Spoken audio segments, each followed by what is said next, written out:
Hey, what's up guys, I'm Lan here. Welcome back to a new video on my channel. So today's topic on my iPhone XR is how do I maintain extremely good battery health, because I have been using this iPhone XR for last 2 years. It's been already over 2 years, and as you can see, if I go to my battery section, let me show you. If I go to my battery health, still it's having the peak performance capability and it's still showing at 90%. So there are a few tips and tricks that I would like to share with you, because many of you have commented on my previous videos that you have just bought an iPhone, it's been 4 to 5 months and already the battery health has already dropped more than 3 to 4%. So I actually, I always update to the latest iOS. Let me show you. Let me go to the general and let me go to the about section quickly. So as you can see, it's running on iOS 14.4.1, which is a stable version and the latest version as of now, and this is an iPhone XR. So it's been 2 years. I have been using some of the tips and also you could say some of the things that I would like to share with you. If you are a long-term iPhone user, these tips might help you to improve your battery life, and as well as this will give you a good battery health in long term. So this video might be a little bit lengthy, but I would advise you to watch this video till the end so that you can get to know about my experience and which charger do I use, which cable do I use, and what are the tips and tricks that I have used over past 2 years. So I would like to share all of it. So then again, I hope you will like this video, and if you do, give this video a thumbs up, and also if you're new here, I would love to have you subscribed. With that being said, let's get right into the video.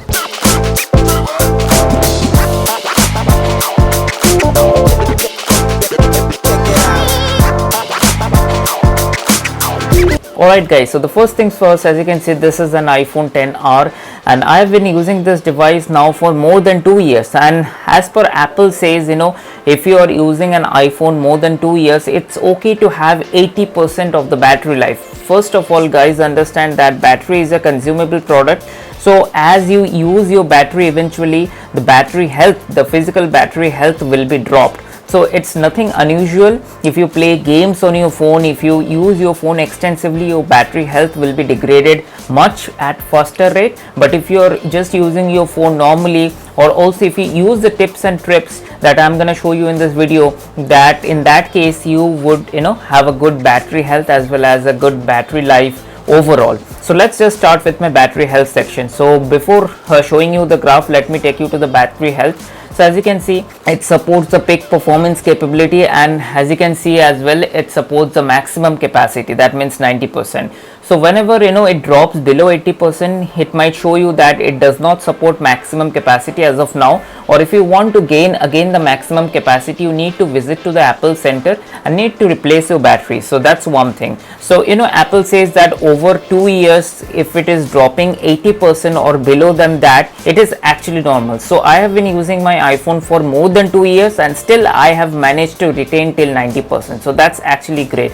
So the first thing I want to give you this is, if you go to your battery health, I know a lot of you know this, but then again I just would like to share it with you guys. So if you go to this battery health section, you can see this is optimized battery charging. So if you have by any chance have not turned on this option, do definitely turn this option on. What it will do, basically, if you charge your iPhone particularly at a time, that means probably you go to sleep at night 11 o'clock and then you plug in your iPhone, and then morning you wake up at 6-7 and then you see the phone is charged. So it will try to recognize the pattern, it will try to recognize the charging pattern based on which your iPhone is getting charged, and then it will charge the your iPhone in a very optimized way. So then again, if you have missed out to turn on this optimized battery charging, I would firstly advise you to turn on this optimized battery charging. Now as you can see in this video, I have all these chargers. This is actually a 61 watt MacBook charger that I have. Here I have the brand new 20 watt Apple adapter. Here I have 12 watt charger that I use these days. I have made a separate video on that. And here is my first Apple charger that I got with my iPhone when I bought this iPhone 2 years back. That time Apple used to bundle this charger and adapters as well. Good old days, huh? So this is a 5-watt adapter. So now let me tell you what I have been doing over 2 years. So when I bought this iPhone, so I used to use my iPhone generally.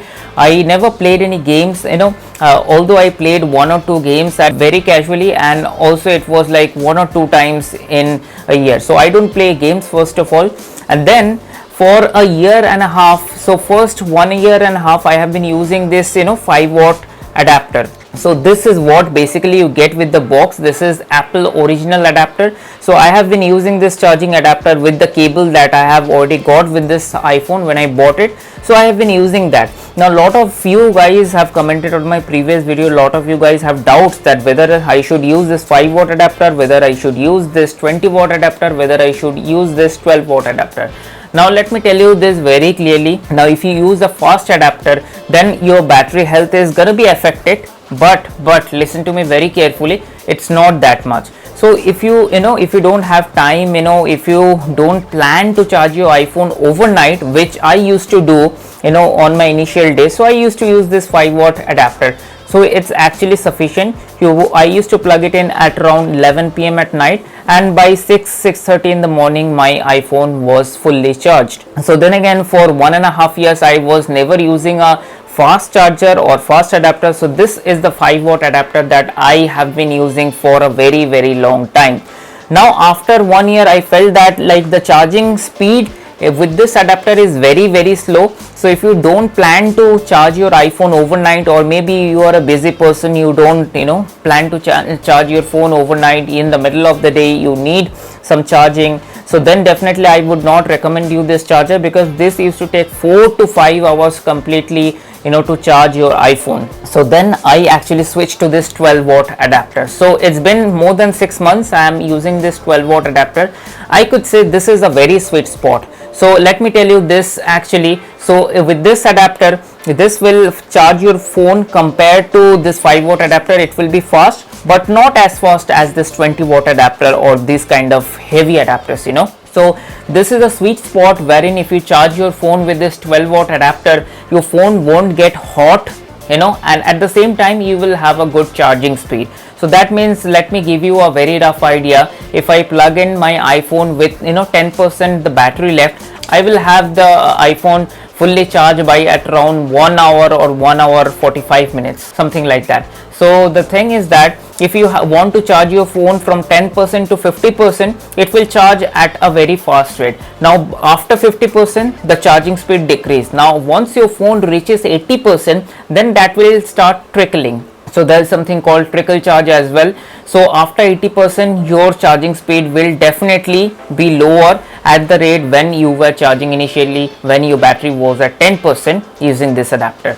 So basically this is a very sweet spot if you want to buy this 12-watt adapter or any of the adapters. Here you can see on this video, I will leave all the links in the video description so that you can buy this. But if you are using an iPhone, definitely from my experience I will suggest you this 12-watt adapter. This is a very sweet spot. This is not a fast charger, but it will charge your phone comparatively fast from this 5-watt adapter, but it will not impact your battery health. So then again, I hope you understood the battery chemistry and how it works, and all of you were too much worried about when this iOS 14.4.1 rolled out. Many of you saying that I am not getting the good battery life. So guys, the thing is that physical battery life is something that is not dependent on your iOS updates. Let me tell you again. So if you go to this battery health option, so right now you are able to see that I am having a maximum capacity of 90%. Now tomorrow iOS 14.5 rolls out,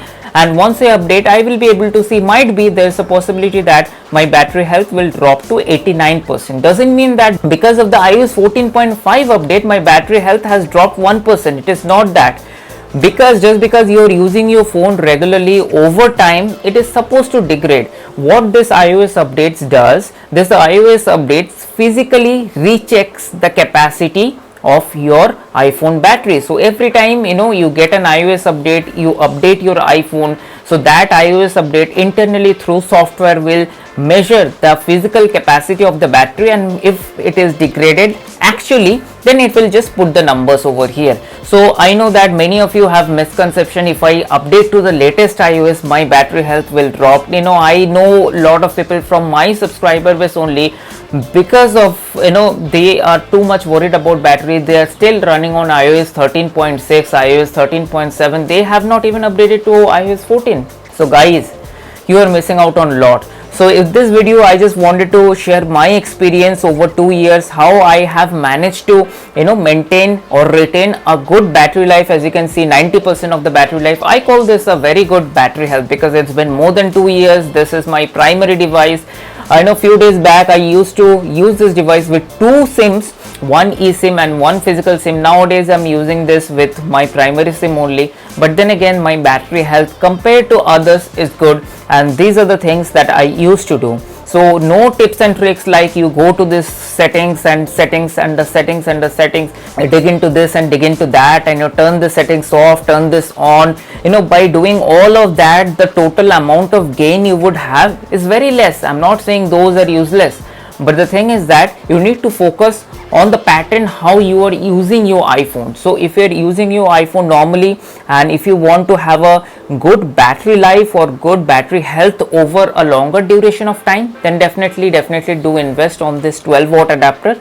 Or if you are an iPhone user from 2 years back, you probably would have got this 5-watt adapter. You don't have a time constraint that you need that fast charging, you need that less charging speed, then I would suggest you can still continue using this 5-watt adapter. This actually is sufficient for your iPhone if you charge it overnight. And then again, if you have not turned on this optimized battery charging, do turn this on. This makes a lot of sense and this makes a lot of difference, trust me.